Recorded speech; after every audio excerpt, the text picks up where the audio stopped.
Es un placer, queridos hermanos, encontrarnos en una nueva oportunidad para revisar en esta ocasión nuestro estudio de la revista La Atalaya de diciembre del 2022.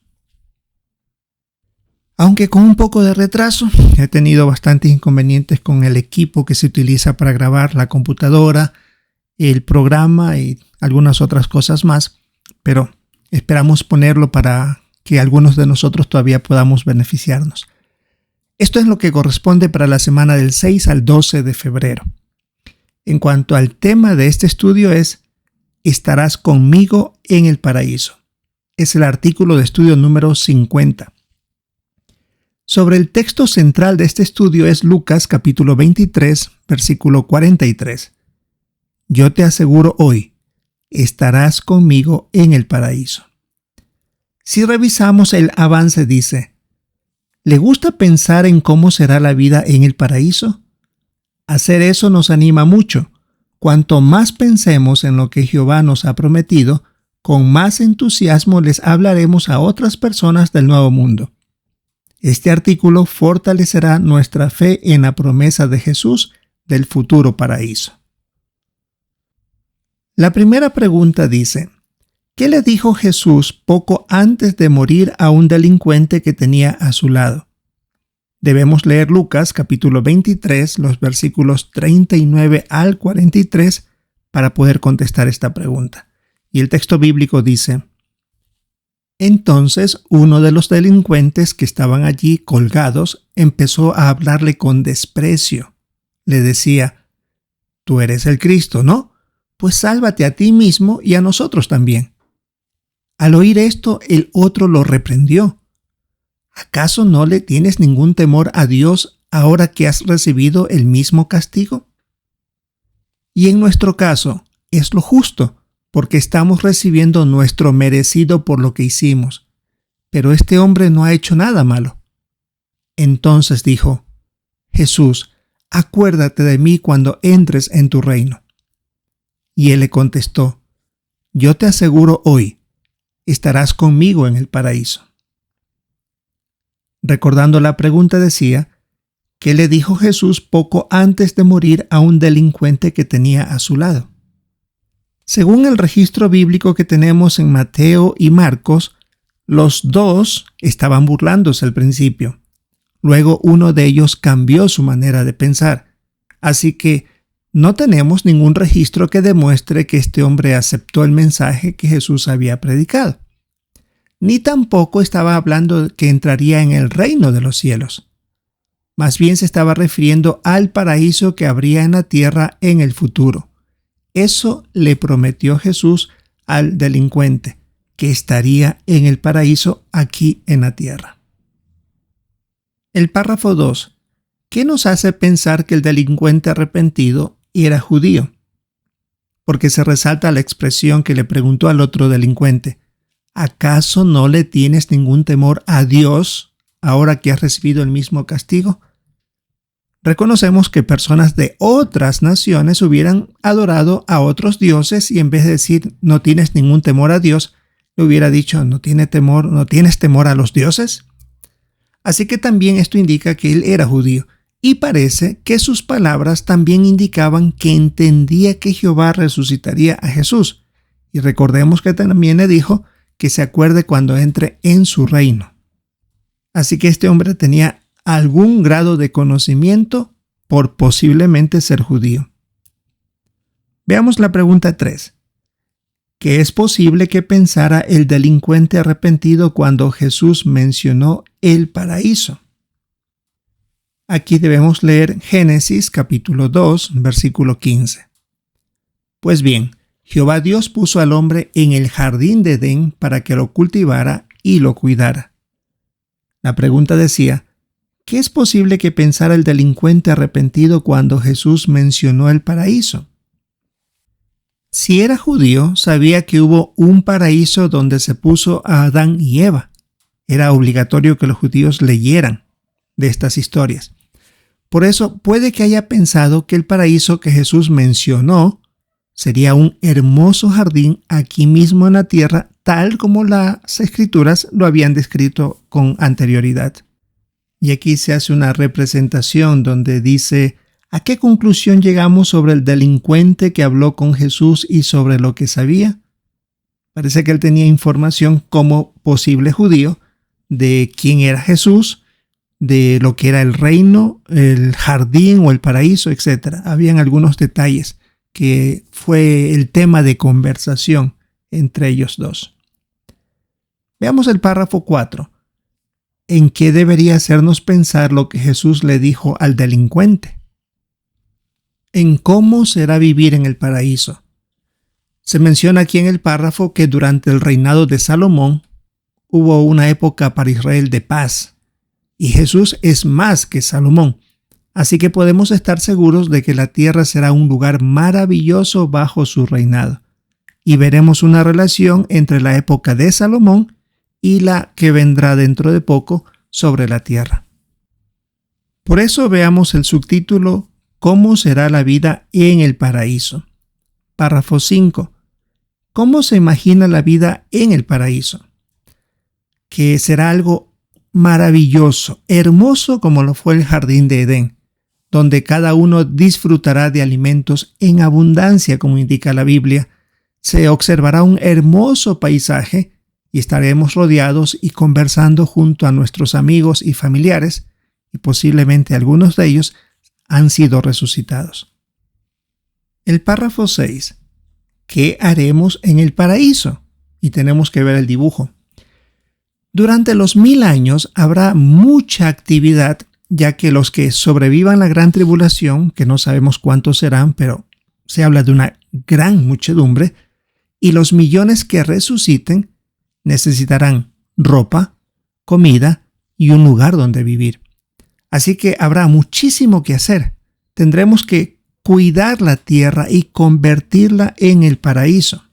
Más adelante hay un artículo donde en esta misma revista se nos pide revisar, donde deja muy claro que termina Armagedón y no es que la tierra ya está lista, hecha un paraíso. Habrá que limpiar, remover escombros y muchas otras cosas más, donde indica que será una destrucción total. Así que nos tocará a nosotros comenzar a arreglar todo para que poco a poco el paraíso se convierta en lo que tanto deseamos. Luego de eso, también cuando venga la resurrección, habrá que enseñar a esas personas de Jehová y sus propósitos. Son millones que resucitarán. Y por supuesto, de los siervos fieles de Jehová como Abraham, Moisés, Daniel, Isaías, tendremos que ponerlos al día sobre las cosas que sucedieron antes que Jesús viniera y luego de él también cómo han cambiado las cosas. Así que habrá muchísimo trabajo que realizar. Y la escena que se presenta aquí de este dibujo, donde dice que tendremos la importante tarea de enseñarles a los resucitados. Ahí se ve a un hermano, a una persona vestida a su manera, a la antigüedad, pues ellos también tendrán que aprender de Jehová. Y eso es también algo lindo, el contraste que habrá entre la vestimenta de la antigüedad con la época actual de ese momento. Párrafo 7. ¿De qué podemos estar seguros y por qué? Que en el paraíso reinarán la paz, el orden y que Jesucristo gobernará sobre la tierra. Ahora veamos el subtítulo: El reinado de Salomón, un anticipo de la vida en el paraíso. La pregunta 8. ¿Cómo se cumplió el Salmo 37, 10 y 11 y 29 en el pasado? Y tenemos que ver la sección pregunta de los lectores de esta misma revista. Leyendo los textos bíblicos dice así. Salmo 37, 10 y 11. Solo un poco más y los malvados ya no existirán. Mirarás a donde estaban y ya no estarán allí. Pero los mansos heredarán la tierra y disfrutarán plenamente de abundante paz. Y el Salmo 37, 29. Los justos heredarán la tierra y vivirán en ella para siempre. Volviendo a la pregunta decía, ¿cómo se cumplió Salmo 37, 10 y 11 y 29 en el pasado? Porque en la época de Salomón, Israel disfrutó de mucha paz y prosperidad. Así que estas palabras del Salmo 37, David las escribió bajo inspiración, es decir, Jehová puso en su boca estas palabras. Y esto era una manera de describir cómo sería la vida en el futuro durante el reinado de Jesús. Y en la pregunta de los lectores que nos sugieren revisar, habla de si era exagerado lo que David escribió que iba a alabar el nombre de Dios para siempre. Y la respuesta es, no es exagerado porque él sabía muy bien que era pecador y que tarde o temprano tendría que morir. Muchos siervos de la antigüedad lo habían hecho antes que él. Pero todo lo que David puso por escrito y que está en la Biblia es una clara demostración que Jehová inspiró esto. Por ejemplo, habló de el Mesías que vendría. Por eso lo que se describe en el Salmo 37, 10, 11 y 29 es una clara demostración de que Jehová les dijo que ponga por escrito eso, que en el futuro desaparecerían los malvados y se viviría, en el caso de los justos, para siempre. Así que es una hermosa demostración de que es un anticipo de la vida en el paraíso. Veamos el párrafo 9. ¿Qué dijo la reina de Saba sobre el reinado de Salomón? Lo que está escrito aquí en el primero de los Reyes 10, no me habían contado ni la mitad. Felices tus hombres y felices tus siervos que están siempre contigo escuchando tu sabiduría. Fueron las palabras de esta reina. Así que estas condiciones bajo el reinado de Salomón fueron un anticipo de lo que hará Jesús cuando gobierne la tierra. Párrafo 10. ¿Por qué Jesús es superior a Salomón?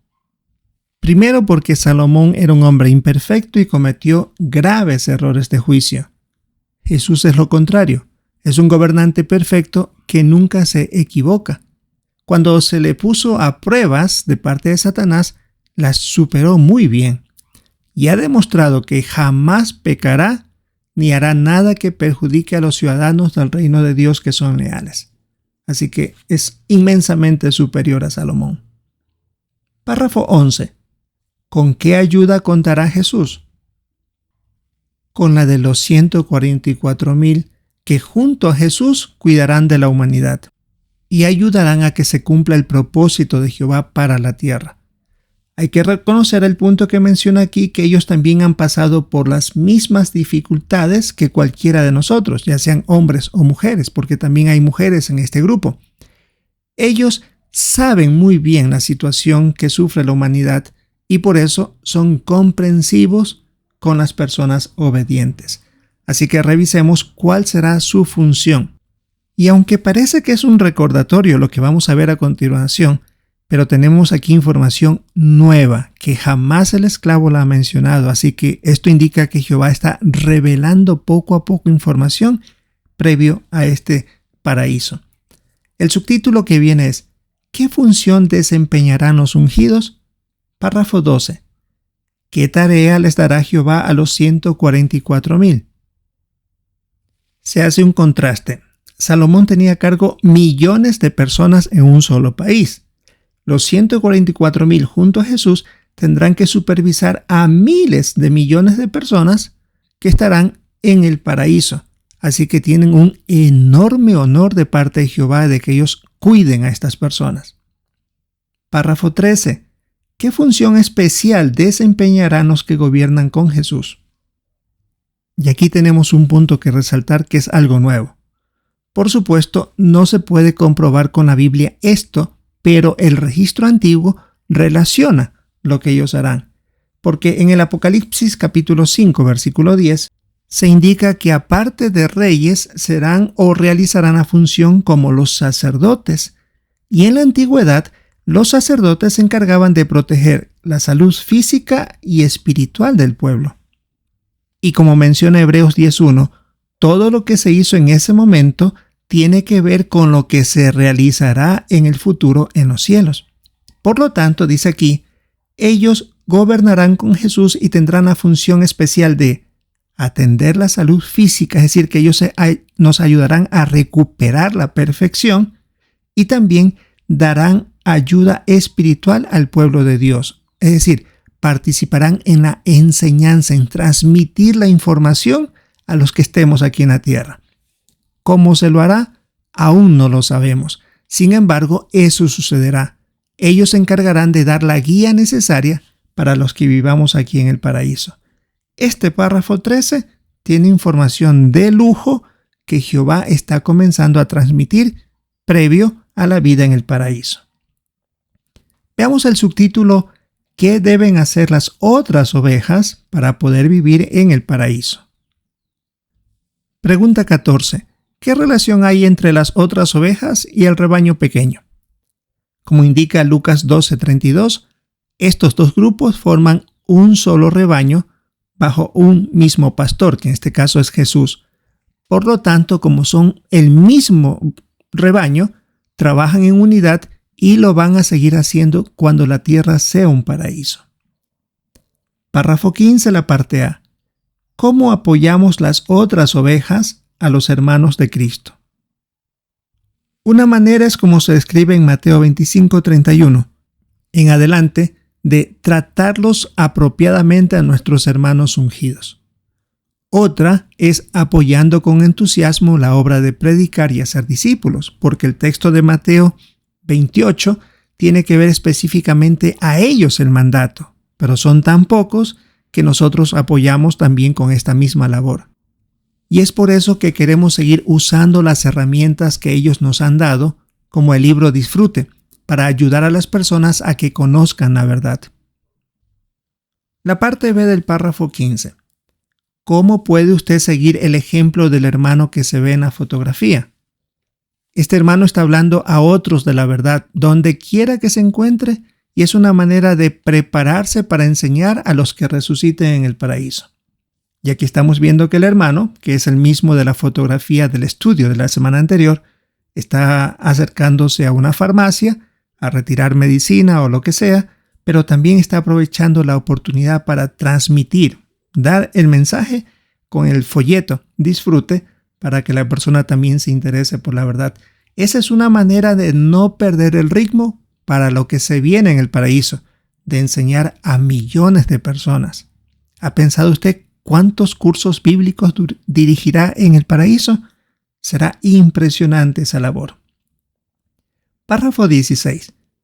¿Qué podemos hacer desde ahora para prepararnos para vivir en el paraíso? Se nos anima a ir puliendo nuestra personalidad. Por ejemplo, ser honrados en lo que decimos y hacemos. Llevar una vida equilibrada. Ser leales a Jehová y a todos los que nos rodean. Y si nosotros obedecemos las normas de Jehová, ahora se nos hará más fácil también hacerlo en el paraíso. Y un punto aquí importante, podemos desarrollar habilidades y cualidades que nos preparan para vivir en ese paraíso. Y aquí se menciona el artículo: ¿está usted listo para heredar la tierra? Y en la página 28 de esta revista, ahí tenemos el artículo, donde se ve el trabajo que nos tocará realizar. Y es aquí donde mencionábamos que cuando termine el fin de este sistema, cuando concluya Armagedón, usted puede ver ahí en el dibujo de la página 28, comenzamos con un lugar destruido completamente. La tierra hecha destrozos porque se ha causado la muerte de millones y millones de inicuos, de gente que no ha querido servir a Jehová. Y poco a poco tendremos que ir trabajando duro para que con la bendición de Jehová se convierta en el paraíso. Como dice en el primer párrafo en el subtítulo Listo para convertir la tierra en un paraíso, más o menos en la mitad del párrafo dice: los que vivan para siempre en él tendrán que cumplir ese antiguo mandato.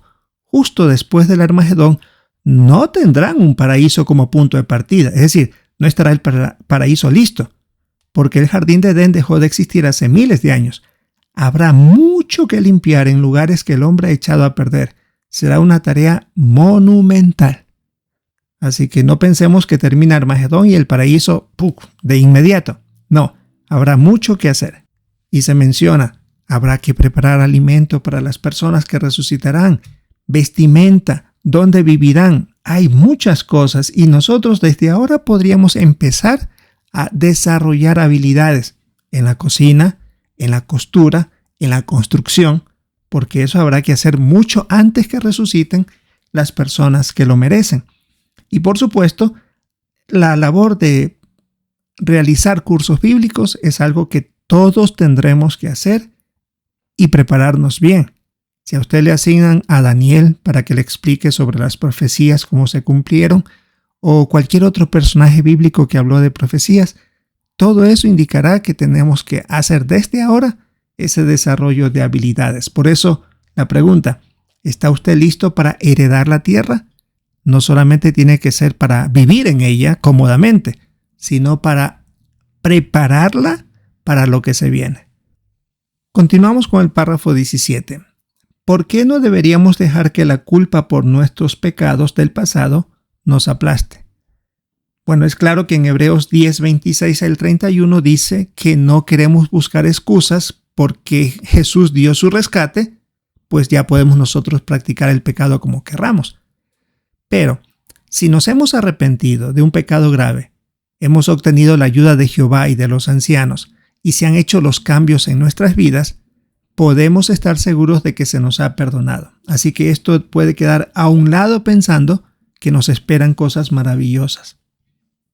El subtítulo final dice, usted puede vivir para siempre en el paraíso. Pregunta 18. ¿De qué le gustaría conversar con el delincuente que murió al lado de Jesús? Bueno, el párrafo menciona que él tiene información muy importante para nosotros. Podrá él describir sus últimos momentos de la vida de Jesús en la tierra, cómo le afectó la conversación que tuvo con él. Y no sé si a usted le gustaría también preguntarle cómo era Jesús físicamente. Por lo menos a mí me gustaría hacerlo, para que él describa y no sea tanto invento de la gente de ojos de tal color o la piel, etc. Ese hombre lo tuvo Jesús cara a cara por algunos momentos ahí. Él tiene esa información que no nos afectaría mucho en cambio de pensar, pero por lo menos creo que sería una curiosidad sana que tendríamos. Párrafo 19. ¿Por qué no será aburrida la vida en el paraíso? Y tenemos que ver el dibujo de la portada de la revista. Primero porque habrá millones de personas con quienes podamos conversar y aprender de ellos. Ellos tienen ciertas habilidades y cualidades y nosotros también, las nuestras. Habría un compartirlo. ¿Qué tal de realizar trabajo que nos llene de satisfacción? Cosas que nos encantaría hacer a nosotros, pero que no hemos tenido oportunidad ni el tiempo para hacerlo. Conocer más profundamente a Jehová, conocer cosas de la creación. Nunca dejaremos de aprender de Él. Así que nunca será aburrida esa vida en el paraíso. Y ahí tenemos ahí un dibujo donde se puede demostrar eso, ¿no? Un hermano está ahí pintando, tal vez está aprendiendo a hacerlo o mejorando su técnica. Y por supuesto todo lo que está a nuestro alrededor será un aprendizaje día a día. Realmente hermoso lo que nos espera. Ahora tenemos el punto de repaso. ¿Qué respondería? ¿Cómo será la vida en el paraíso? Será vivir en un hermoso lugar parecido al jardín de Edén. Habrá alimento en abundancia y las conversaciones en un lugar hermosísimo con amigos y familiares que posiblemente algunos de ellos han resucitado. La otra pregunta, ¿cómo ayudarán los hermanos ungidos de Jesús a convertir la tierra en un paraíso? Revisamos que habrán miles de millones de personas que tendrán que ser supervisadas y ellos lo harán. Se encargarán de, este es el punto interesante, atender la salud física y espiritual del pueblo de Jehová. Que aunque se dijo claro que no sabemos cómo se comunicarán con los que estemos aquí en la tierra, pero estamos seguros que darán la guía necesaria para seguir progresando y entendiendo. Recuerden que habrán nuevos rollos, así que ellos tendrán mucho que ver en ese aprendizaje y entendimiento. La pregunta final del repaso, ¿qué deben hacer las otras ovejas para poder vivir en el paraíso? Ahora, seguir apoyando a los hermanos ungidos de manera individual y también mediante la predicación y hacer discípulos. También debemos poner en práctica las normas de Jehová y, como se vio en el artículo a la página 28, desarrollar habilidades y cualidades que servirán en el paraíso. No se necesita pensar solo en construcción. El hecho de transmitir la verdad ya es una preparación para cuando tengamos que dar cursos bíblicos a los resucitados. Así que, hermanos, tenemos un hermoso estudio que cuando se habla del paraíso uno puede extenderse muchísimo Y este estudio tiene detalles interesantes como el del párrafo 13.